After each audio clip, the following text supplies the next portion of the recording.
The focus of this video is something called chi-square. Chi-square is an inferential test used to compare counts. Chi-square is a non-parametric test. This means that we're not using the mean and standard deviation to create a normal distribution curve. Parametric tests are those that use the normal curve. Non-parametric tests are used for data where the normal curve is not assumed. When we're comparing the counts of different items, such as how many cats or dogs there are in the pound, to see if the numbers are significantly unequal, we could use the chi-square.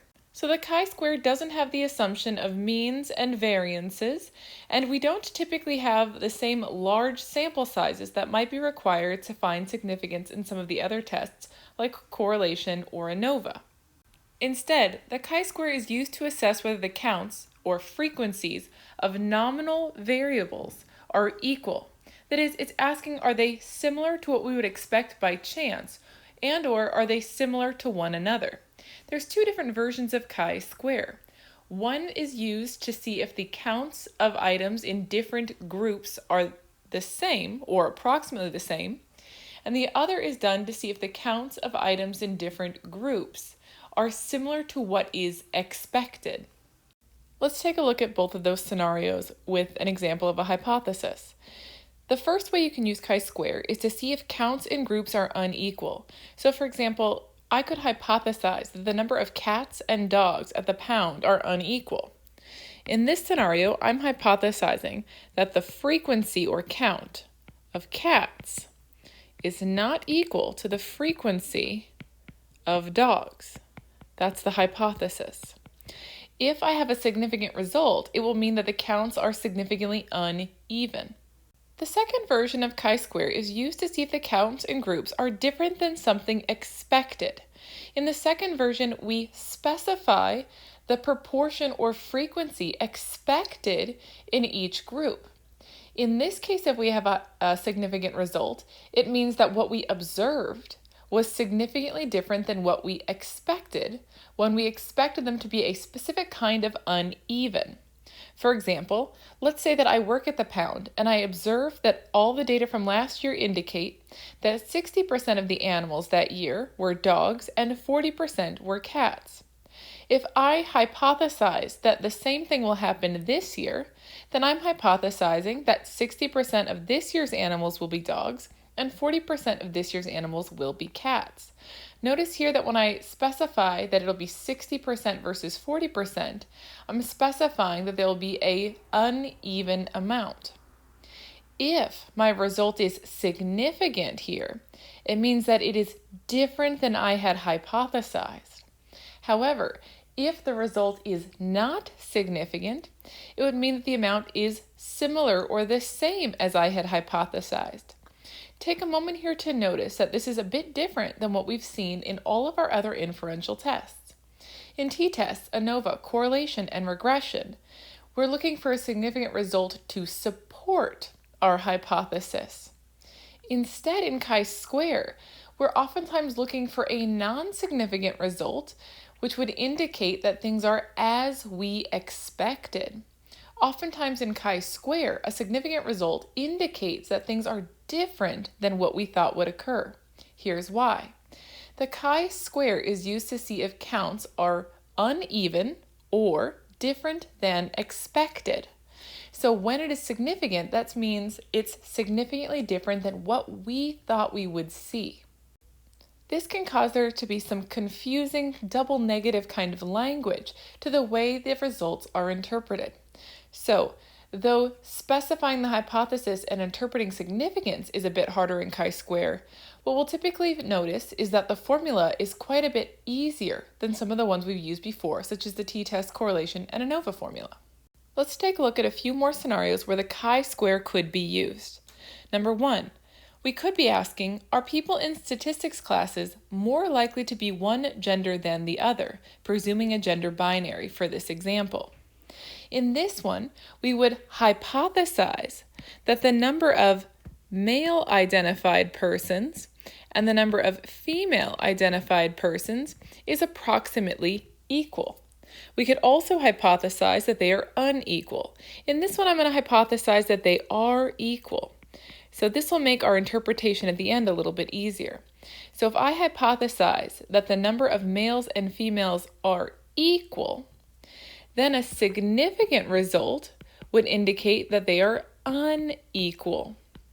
When it isn't specified, the assumption is that we're checking to see if groups are equal. Notice here that this question, are people in stats classes more likely to be one gender than the other, is looking at how many there are in each group. So the IV is group and the DV is count.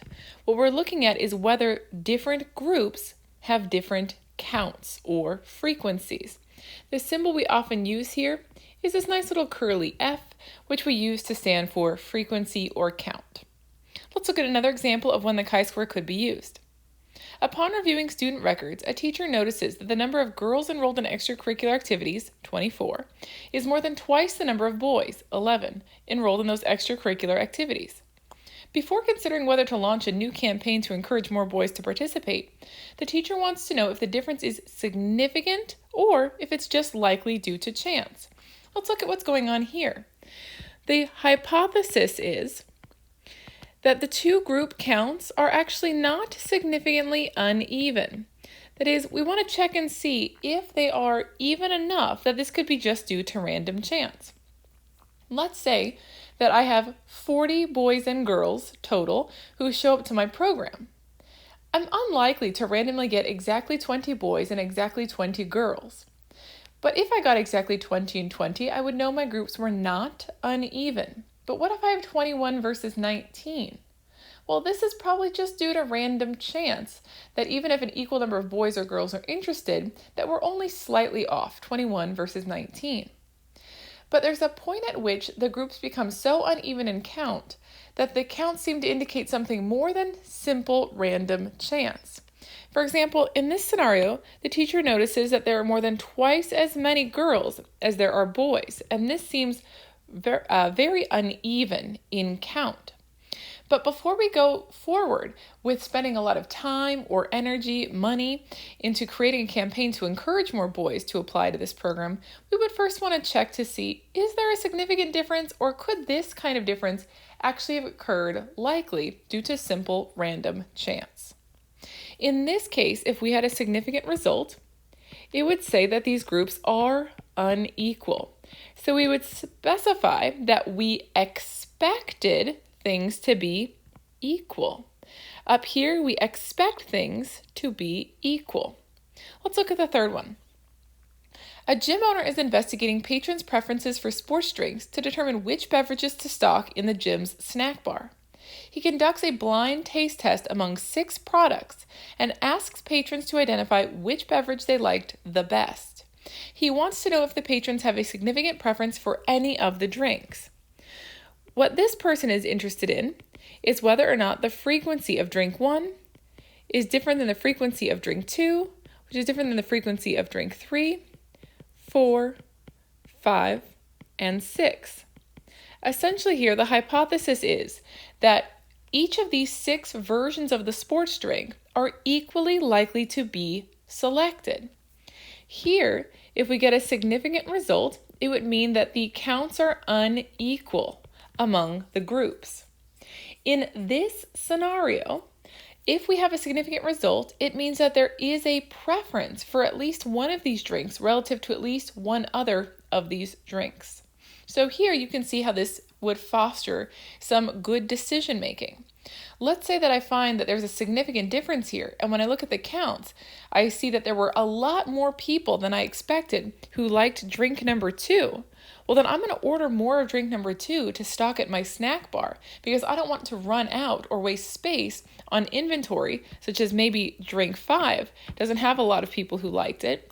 So I don't want to put a lot of money and space into stocking that drink because I'm unlikely to see a return. And in fact, I'm losing some retail space there because if I run out of the preferred drink 2, all I'm left with is one that folks may not want, or several that folks are not as interested in, and I don't want to lose that sale.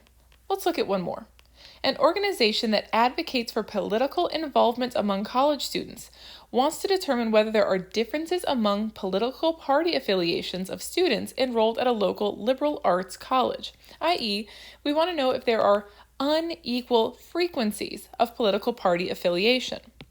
So, for example, here, I might hypothesize, keeping it rather simple, that the frequency of Democrats and Republicans is equal. I could also be interested in, say, independents and Green Party. I could keep building this out just like I can build out ANOVAs to have as many groups as I'd like to consider. If the result is significant in this scenario, it would mean that the counts of students who identify with each of the political parties is unequal or uneven. Let's take a look at what a chi-square is visually. In a chi-square, we typically are hypothesizing that the counts in different groups, also known as categories, will be approximately equal. Take a look at this graph and notice the purple bars. Those are all set to be even at 5 units. So we're expecting the sample size for category 1 to be 5, the sample size for category 2 to be 5, for category 3 to be 5, and for category 4 to be 5, because they're all expected to be approximately equal. The pink bars refer to what was actually observed. Notice here that we have 2 pink bars that are fairly high and 2 pink bars that are relatively low. What we see here is that things are not even, or none of the bars are equal to what was expected. I've got 2 sections where the bars are higher than expected, and 2 segments or 2 groups where the bars are lower than expected.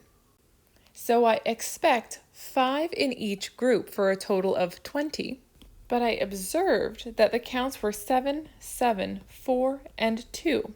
I still get that same total of n equals 20, of course, because I'm not adding or removing anybody, but I see that what I observed looks different than what I expected. If we were to run the statistical test for this, we would likely find that these groups are significantly uneven. Now, if they were a little uneven, then we may not find significance.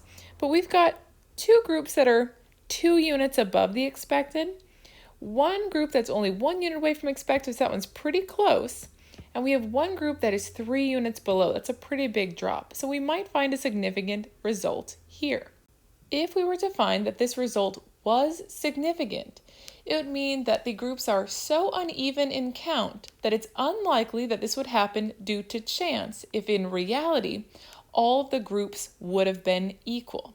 That is, let's say there's an equal number of items in category 1, 2, 3, and 4 out in the world beyond our data set, but the population of items in these 4 categories are even. If I were to randomly select items from the world, I would expect, therefore, that my counts within each category would be approximately even. That way my sample would mirror the population from which I drew my sample. However, even when we randomly sample, we're unlikely to get exactly even groups. So what this test is asking is, are the groups so uneven that it's unlikely due to chance? Again, a significant result here would mean that the groups are so uneven in frequency or count that it's unlikely that this is simply due to chance, and would likely indicate that outside of our sample, the population is uneven.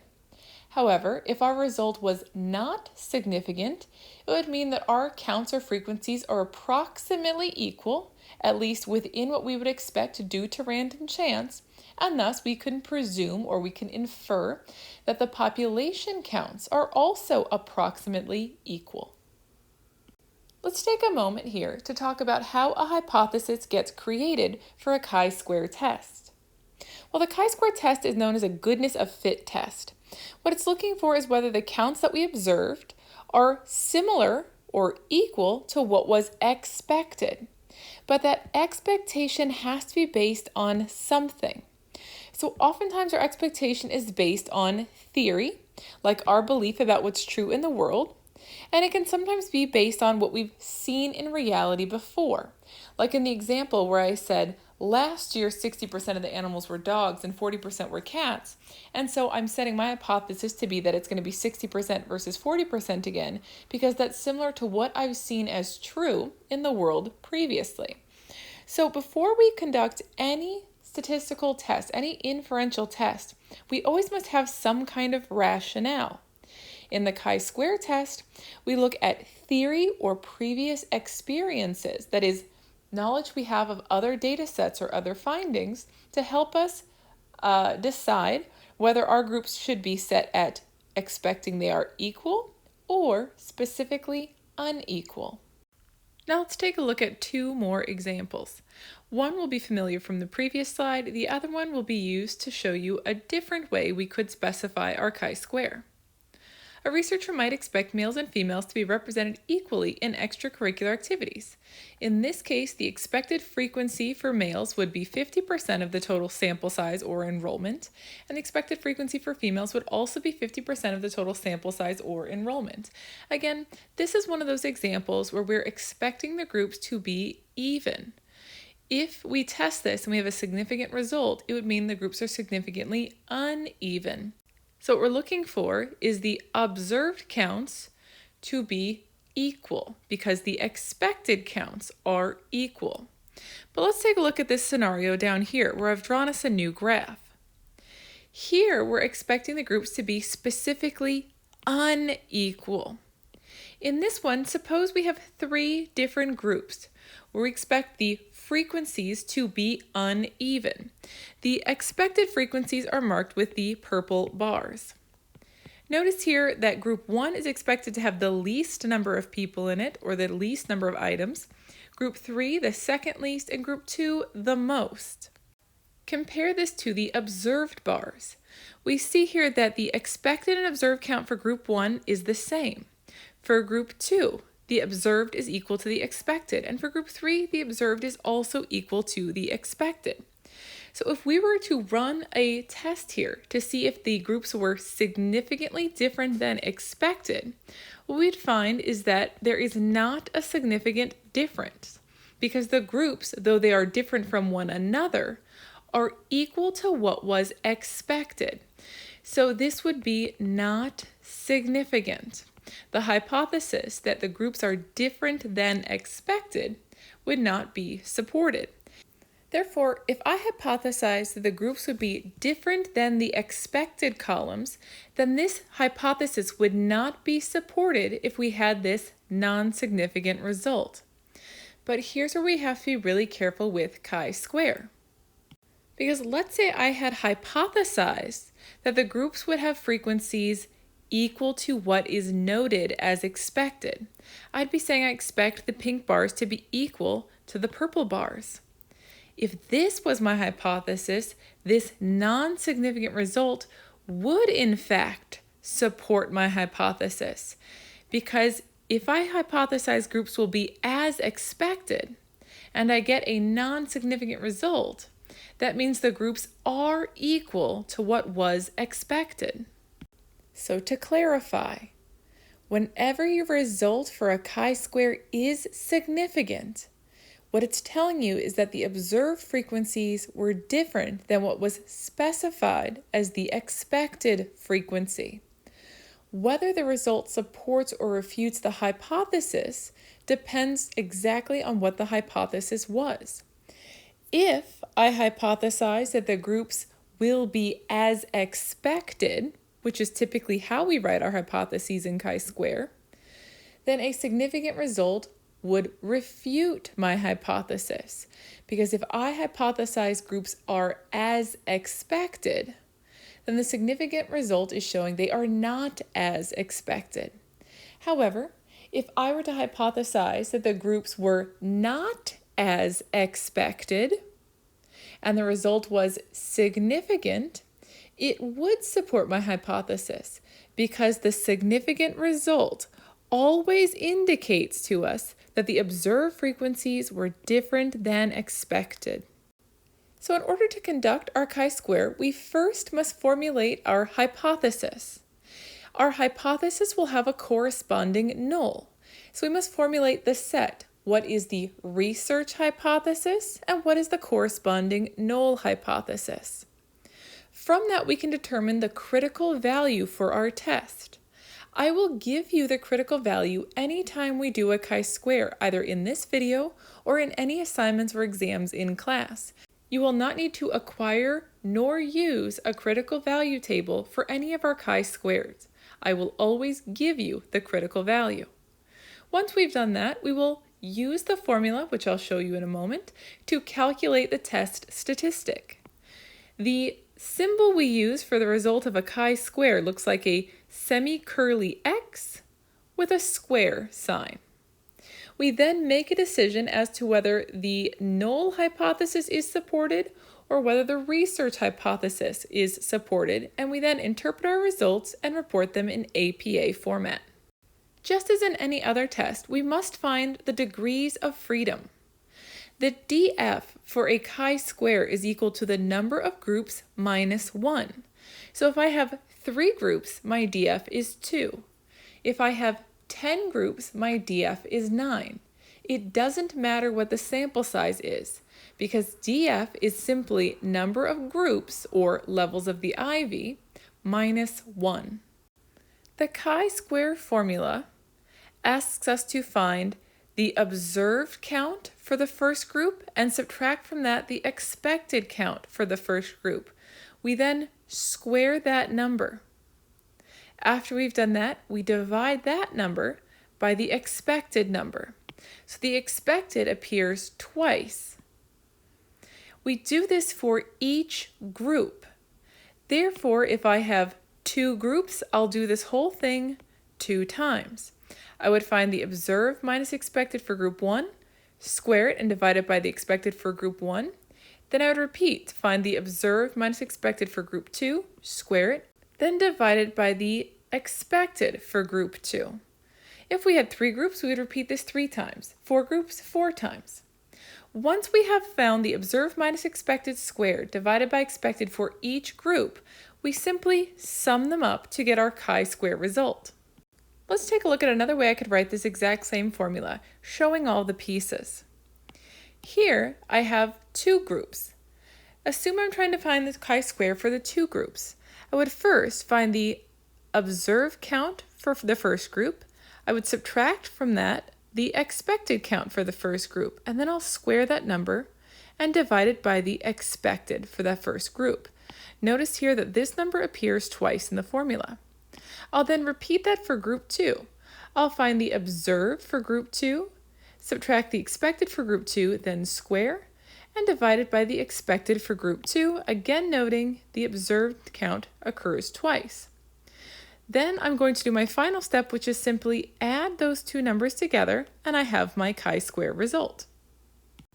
If I had 3 groups, I would simply extend my formula, getting the observed minus expected squared divided by expected for the first group, observed minus expected squared divided by expected for the second group, and observed minus expected squared divided by expected for the final group. Once I have each of those pieces, I simply add them up to get my chi-square. After I've gotten my chi-square, I will compare it to the critical value to assess significance. Now let's try out our formula for one of the examples we saw earlier.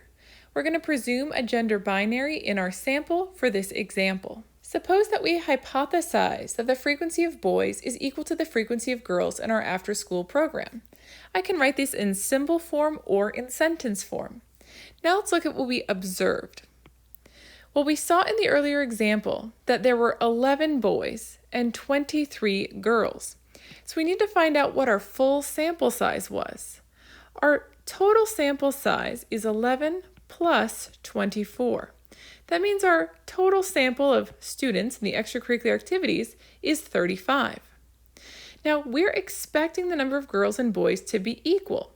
So if I have 35 total children in the program, and I split them into 2 equal groups, then I expect 17.50 children to be in each group. That is, I expect 17.5 of the children to be boys and 17.5 of the children to be girls. Notice that this is theoretical, because you can't actually have 17 and a half children.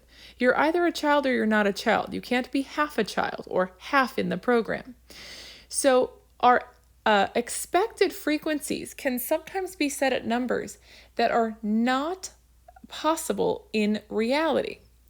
So let's say that we were to have data where we had 17 boys and 18 girls.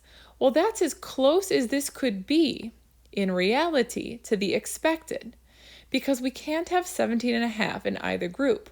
They'll have to be uneven, at least just a little bit, because we had an odd number here that we're dividing into even groups.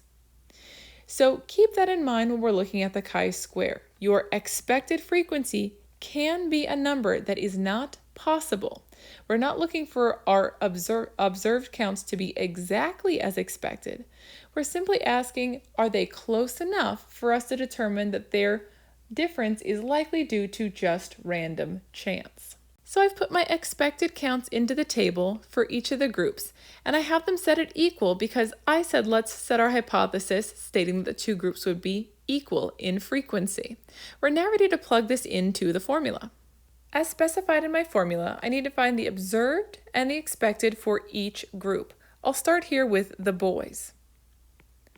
Let me fill in the first part. My observed count was 11. My expected count was 17.5. That's going to be my numerator. I'll square that once I have the result, and then I'll divide it by the expected count. Let's then look at the girls. For the girls, I have an observed count of 24 and an expected count also of 17.5. Once I find that number, my numerator, I'm going to square it, and the denominator is once again going to be the expected count. When I have those two numbers, I will add them together. I just started by working with my numerators, and I now have negative 6.5 squared divided by 17.5, to which I will add 6.5 squared once it's been divided by 17.5. Don't forget that when I square that negative number for the first one, I will end up with a positive number because any negative number squared becomes a positive. Continuing my steps, I get 42.25 divided by 17.5 plus 42.25 also divided by 17.5. Those two will be added together. When I do my division, I get 2.4143 because I'm going to round it to 4 decimal places so I can bury my error out there in the fourth or third decimal place.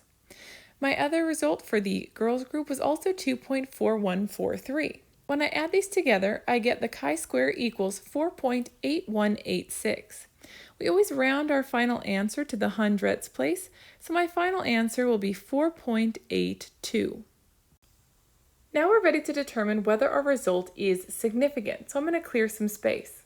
As noted, I will give you the critical value for chi-square. Our degrees of freedom is equal to number of groups minus 1, also known as k minus 1.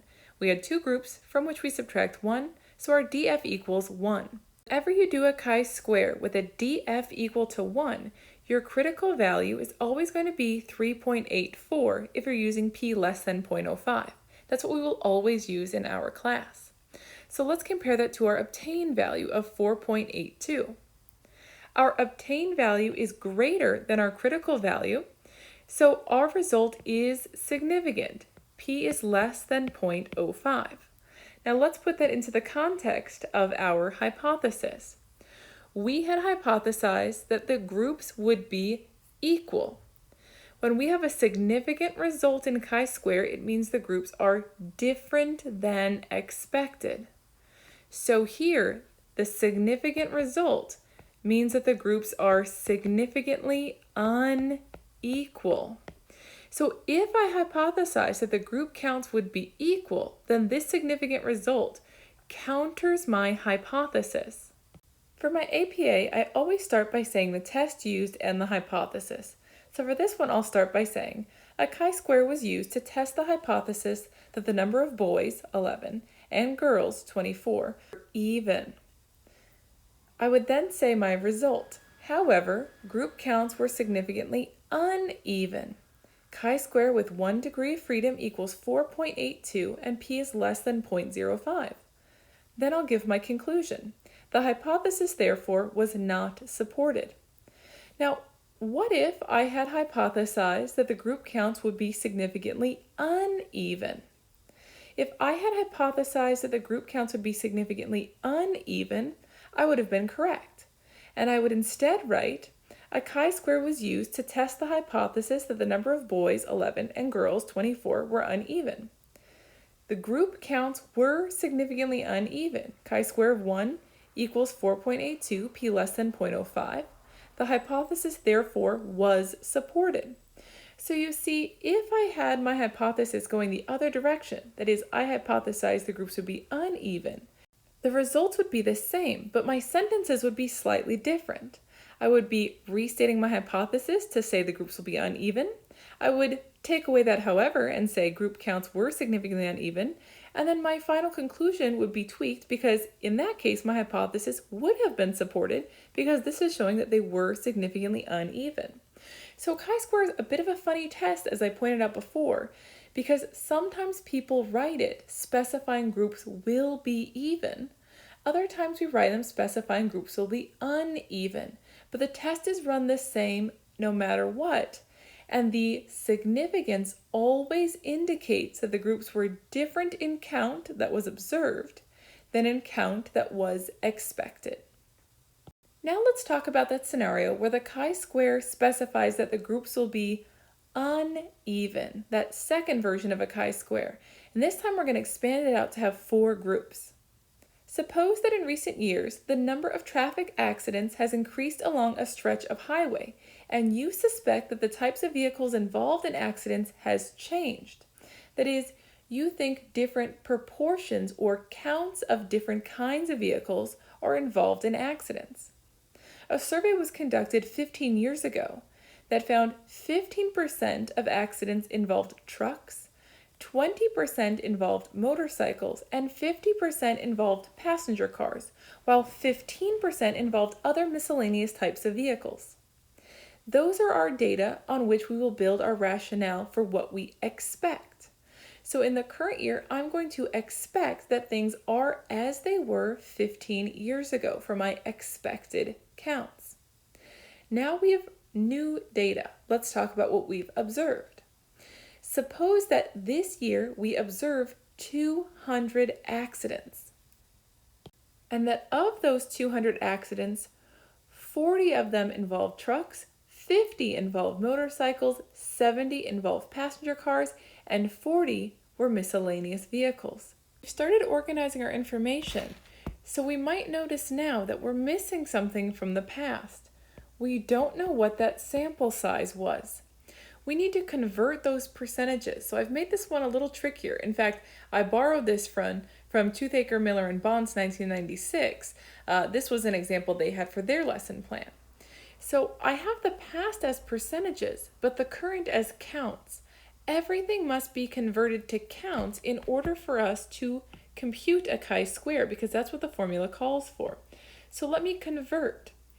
The trucks would be 15% or 0.15 of 200. Because what we're going to do is convert the percentages from the past to be out of 200 units. In that case, there were 30 trucks in the past. For every 200 vehicles that were involved in accidents in the past, 30 were trucks. For motorcycles, I'm going to convert to a decimal 0.20, multiply it by my sample size, and I get 40 motorcycles in the past for every 200 vehicles. 0.50 will be used for the passenger cars, multiply that by my sample size, and I get 100. Finally, 0.15 multiplied by 200 gives me the count of 30 for the miscellaneous. So we have an extra step here because we put the past in percentages, which is common when we're getting historical data or past data, that we don't get counts, we get percents. So we need to convert those into what those percentages would mean for our current count or our current sample of 200 vehicles. So now we've got our past and our current data. The past is what we will use for our expected, and the current is what we'll use for our observed. Just to mix it up a little bit, let's hypothesize that things look different than the past. So I'll hypothesize that the current counts of vehicle types involved in accidents are different than the counts of vehicle types in past accidents. Now we're ready to use our formula. My chi-square formula tells me to find the observed and subtract the expected, then square it and divide it by the expected, and to do this for each group before summing them up. For trucks, the expected was 30, the observed was 40. So I'm going to put 40 minus 30 squared, which will then be divided by 30.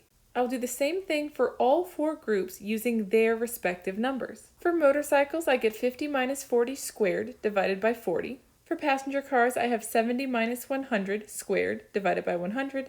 And for miscellaneous vehicles, I have 40 minus 30 squared divided by 30. I'll start by computing each of the numerators by doing the parentheses, then squaring, and then I'll divide. For trucks, I get 3.3 continuous. For motorcycles, I get 2.50. For passenger cars, I get 9. And for miscellaneous, I get 3.3 continuous. Now I just need to add those up. When I do so and round to 4 decimals, I get 18.1667. I'm then going to round that, and I get 18.17. Now we're ready to determine significance and then write our APA formatted results. Our degrees of freedom is number of groups minus 1. We had 4 groups, so our DF is 4 minus 1, which is equal to 3. When you're doing a chi-square, anytime you have 4 groups, and thus degrees of freedom are equal to 3, your critical value will always be 7.815. So anytime you're doing a chi-square with 3 degrees of freedom, use the critical value 7.815. And as noted before, I will always give you the critical value anytime in a lecture or on an assignment or exam when we are trying to deduce significance for a chi-square. Now that we have our critical value, let's compare it to our obtained value. Our obtained value was 18.17. That exceeds the critical value of 7.815. So our result is significant and P is less than 0.05. We're now ready to write up our results and put this into context. I'll start by saying the test used and hypothesis. A chi-square was used to test the hypothesis that the counts of vehicle types would be different than in the past. Now that I've got it written there, I'll remove the pink version of it below to give myself more space. Now I'm going to add my main results. I'm going to make sure I show what the current counts are for all of the vehicles, and I'll give the fit test results. That's where I give the chi-square, DF, and p-value. The counts of trucks, 40, motorcycles, 50, passenger cars, 70, and miscellaneous vehicles, 40, were significantly different than in the past. Chi-square of 3 degrees of freedom equals 18.17, and p is less than 0.05. Now I could have said they were significantly different than expected if I'd like, though that does make interpretation a little bit more confusing. Either way is actually fine here, but I prefer to say different from the past because saying that we expected them to be even when we hypothesized they'd be uneven can be a little confusing to an audience. Now that we have that, we're going to interpret or conclude. So I'll add, the hypothesis therefore was supported. Now remember, we hypothesized they would be different. We had a significant result, which means things were different than the expected counts. So in this case, my hypothesis is supported by a significant result. Now I've run these same data through SPSS so we can take a look at what some SPSS output would look like for a chi-square. Notice the observed counts here are the same as the ones we saw by hand, and the expected counts are the same as the ones we converted when we used the percents. Now notice we have a column here called residuals. That's your numerator. The values you see there are the same ones which were squared and then divided by expected when we used our formula. So the first table of output in SPSS tells me the observed counts, the expected counts, and it calls the numerator a residual. That's how different the observed and expected were. Now let's take a look at the test results. It tells me in the bottom box that a chi-square was done and that the result of that was 18.167. We rounded that and we got 18.17. It also tells me my degrees of freedom were 3 because it was k minus 1. And it tells me my significance is 0.000. That means that our p is less than 0.05 and our result is significant. Now you might have noticed here that it says asymph for asymptotic significance, and that's fine. It just means significance for us. I want to point out one other little thing here. Underneath the table, it tells you that none of your frequencies, your expected frequencies, were less than 5. The reason it's telling you this is because it's double checking an assumption. This formula performs well and gives us fairly accurate results if all of our expected frequencies are at least 5. But if you have expected frequencies that are lower than 5, like 1s, 0s, or 4s, then the formula struggles to give us accurate results. That means that the significance is harder to interpret or is less trustworthy when we have small group sizes. So in order to do a chi-square, we typically require that the expected counts for every group is at least equal to 5. And if we run this in SPSS, it double checks that for us and will flag it underneath the test statistic box to make sure we didn't forget to check it. Now for doing it by hand, of course, I will not ask you guys to check it, and I give you guys fake data, and when we have fake data, I typically do not create issues like that for you to check. So take a look at our output overall. It's really simple. The key thing we're looking at is this table down at the bottom. When I write my APA format, I need the DF, the chi-square number, and the p-value in that order to create the sentence where I report the main result. Now you may be wondering, in my SPSS format, do I need to put the observed counts and the expected counts for each group? You can. It is optional for our class to report the expected counts for each group, but you must report the observed counts for each group. So good and nice to add the expected counts, necessary to add the observed counts.